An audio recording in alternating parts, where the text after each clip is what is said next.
भक्ति उद्धरणो, भगवान का नाम लेने से उद्धार हो जाता है। श्री नारद जी महाराज सब जगह भ्रमण करते हैं। नारद जी को लोग पूछते हैं कि भगवान बड़े हैं कि भगवान का नाम। तो नारद जी असमंजस में थे। नारद जी बड़े कौतुकी महात्मा हैं। वो प्रैक्टिकल करने के लिए अलग अलग प्रकार के प्रयोग करते रहते हैं।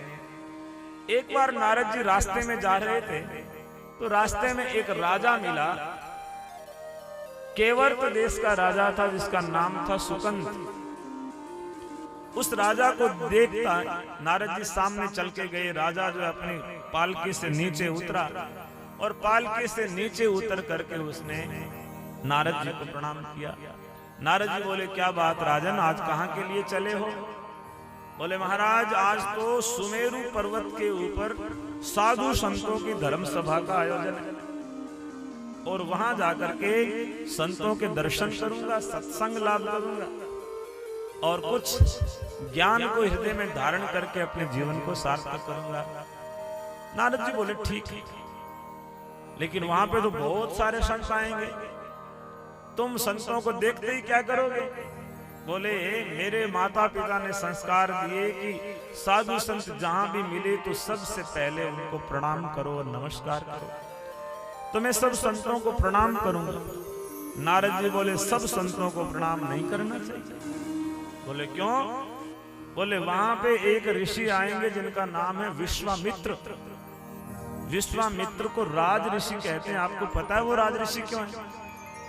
बोले, नहीं महाराज पता तो नहीं। बोले, पहले जान लेना चाहिए कि किसकी हिस्ट्री क्या है। वो थोड़े दिनों पहले आप ही की तरह राजा थे, राज छोड़ दिया, भगवान धारण कर लिया।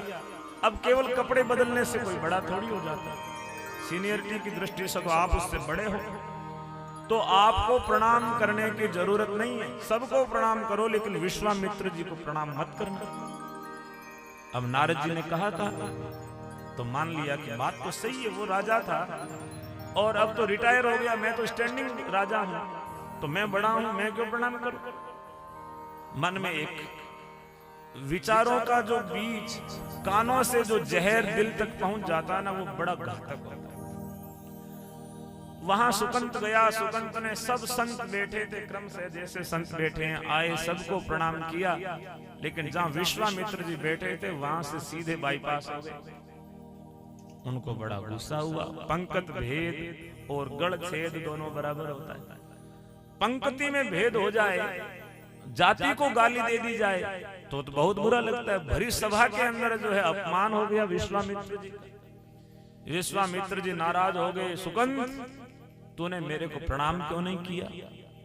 अब तो सुकंत के अंदर तो जो है पेट जो है अफर रहा था कि तुम्हें प्रणाम क्यों करूं, तुम्हारे में क्या श्रेष्ठता, मेरे जैसे ही तुम। बोले, इनको क्यों किया? बोले, ये तो पुराने संत है, तुम तो राज ऋषि हो, राजा से संत बने हो, सदगृहस्थी से आगे बढ़े हो, इसलिए आपको मैं प्रणाम नहीं करता। बोले, ये गलत है, मैं तुम्हारी जाकर के शिकायत लगाऊंगा। बोले, जहां लगानी होगा लगाओ। अब विश्वामित्र जी प्रभु श्री राम जी के पास में गए। राम जी विश्राम कर रहे थे। विश्वामित्र जी जैसे ही आए, द्वारपाल खड़े थे, उन्होंने कहा कि राम जी कहाँ हैं? बोले, राम जी तो आराम फरमा रहे हैं। विश्वामित्र जी बोले, जब राजा आराम करेगा, राजा सो जाएगा तो प्रजा तो ऐसे ही करेगी। राजा को तो सदैव जागते हुए रहना चाहिए, और राम जी सो रहे हैं तब दूसरों को ओढ़ क्या देना।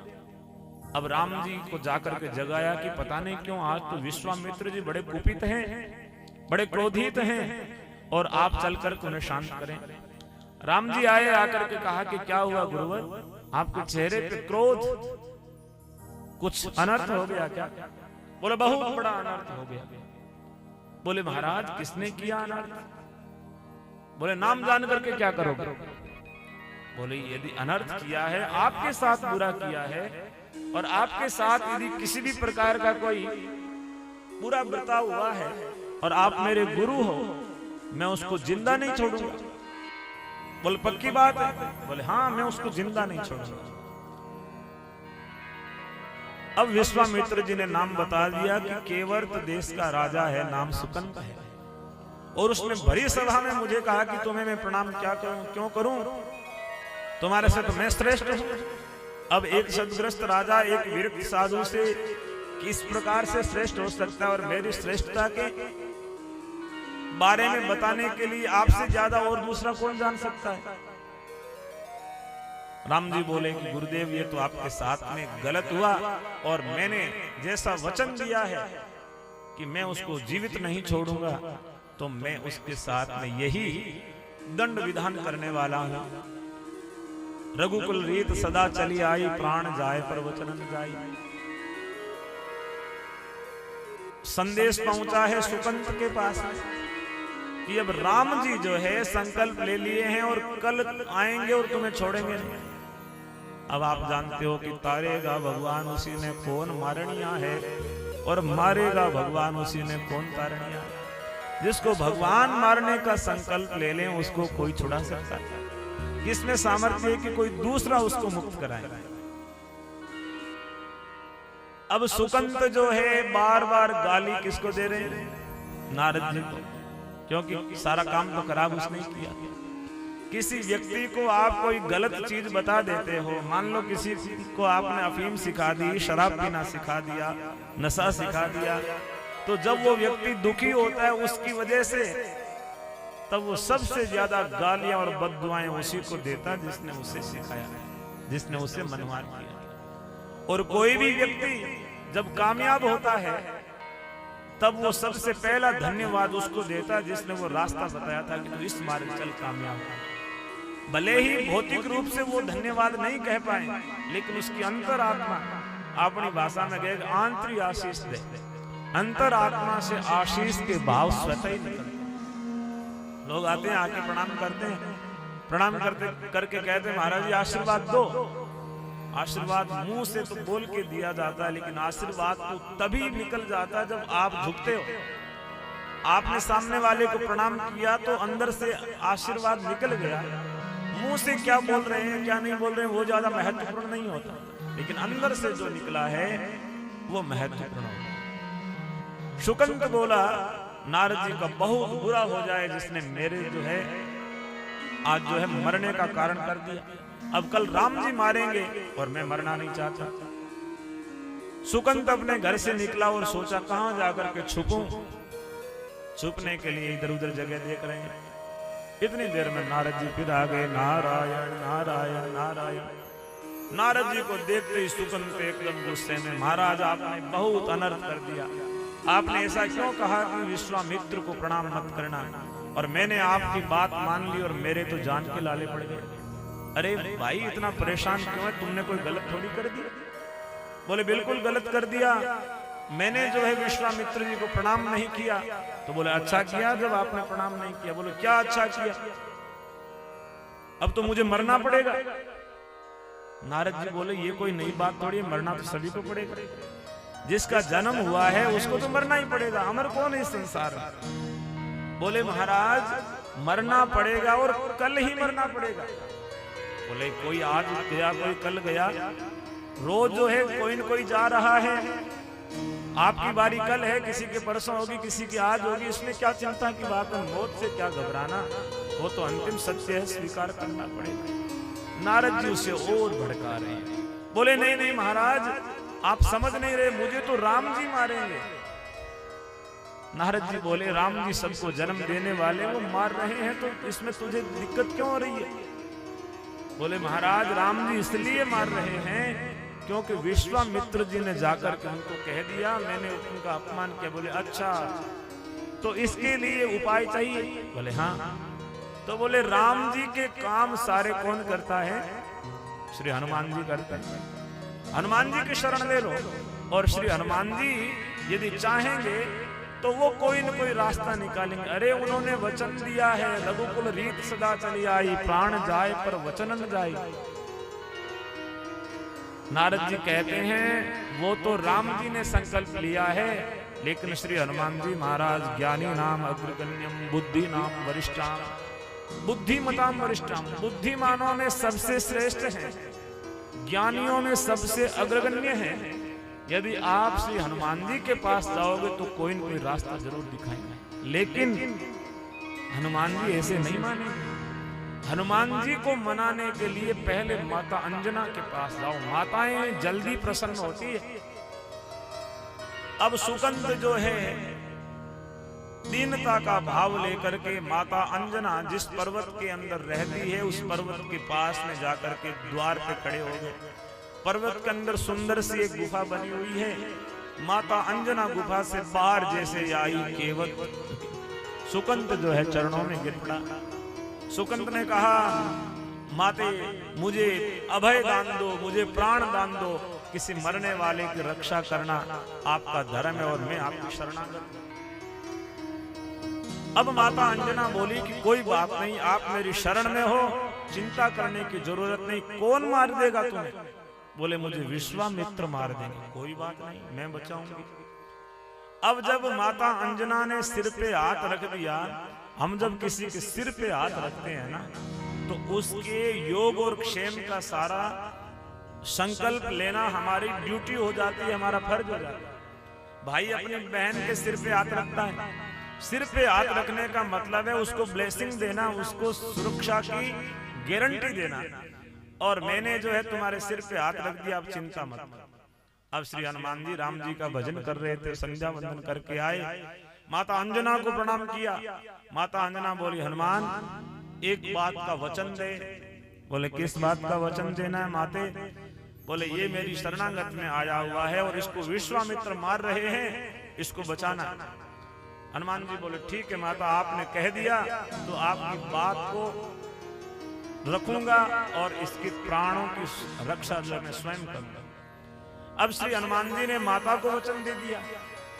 वचन देने के बाद सुकंद से पूछा कि बताओ तुम्हें कौन मार देगा? अब हनुमान जी के सामने झूठ कैसे बोले? तब कहा श्री हनुमान जी, मुझे तो राम जी ने मारने का संकल्प लिया। एकदम से हनुमान जी चकित हुए कि माता तो कह रही थी कि विश्वामित्र जी मारेंगे। बोले हाँ, विश्वामित्र जी के कहने से ही मारेंगे, लेकिन मारेंगे राम। हनुमान जी बोले फिर तो धर्म संकट आ गया, लेकिन कोई बात नहीं, राम जी के स्वभाव से मैं भली भांति वाकिफ हूं।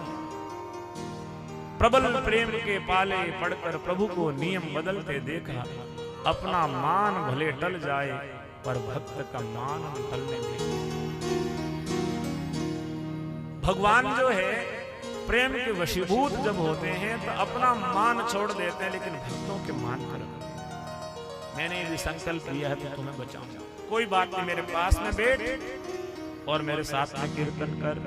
हनुमान जी लेके बैठ गए, जय सिया राम, जय जय सिया राम, जय सिया राम, जय जय सिया राम। भगवान के नाम का संकीर्तन कर रहे हैं। अब हनुमान जी तो भाव से भजन कर रहे हैं, लेकिन सुकंद तो भय से भजन कर रहा है। भाव तो है नहीं, डर है। अब भय से भजन करने वाला, भाव वाला तो अपनी आंखें बंद करके खो गया, लेकिन जिसको भय होता है उसकी आंखें बंद होती नहीं है, बार बार खुलती है। केवल बार बार आंखें खोलता है सुकंद और देखता है कि सामने जो है कहीं राम जी आ नहीं जाए। जिन राम जी को इतनी शिद्दत से याद कर रहे हैं वो यदि धनुष बाण लेके आ गए तो फिर तो संकीर्तन सारा जो है समाप्त ही हो जाएगा। हनुमान जी बार बार कहते हैं कि चिंता मत करो, राम जी का नाम जो है तुम्हारी रक्षा करेगा। राम जी का नाम पत्थर को पानी में तैरने की शक्ति देता है, तो तुम्हें जीवन की शक्ति प्रदान करेगा। ऐसा विश्वास रखो, ऐसा भाव रखो। सुकंद कहता है प्रभु भाव कहां से लाऊं, ये भय भी तो नहीं निकल रहा अंदर से। जब तक अंदर का भय नहीं मिटेगा तब तक भाव जागृत नहीं होगा। और भय से यदि कोई भाव बना है तो वो भय मिटते ही भाव खत्म हो जाएगा। लेकिन असल में जो भाव होता है वो बिना भय के होना चाहिए। श्री हनुमान जी ने सोचा कि चलो ये तो डर रहा है, इसे लग रहा है कि राम जी इधर से नहीं आ जाएं, इधर से नहीं आ जाएं, सामने से पीछे से कहीं से आ नहीं जाए। तब हनुमान जी ने अपनी पूंछ का विस्तार किया और सुकंद को अपनी पूंछ के अंदर छुपा दिया।